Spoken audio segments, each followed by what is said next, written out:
Hello, today I'll show you how to download and use CheckRa1n jailbreak for Windows. First we need to disable Defender and antivirus if you got one installed.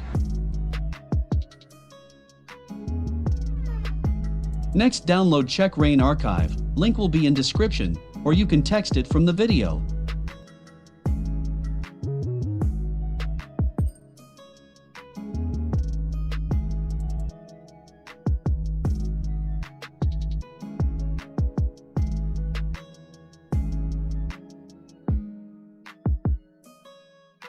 Unpack files to any folder, archive password 1234 and launch CheckRa1n.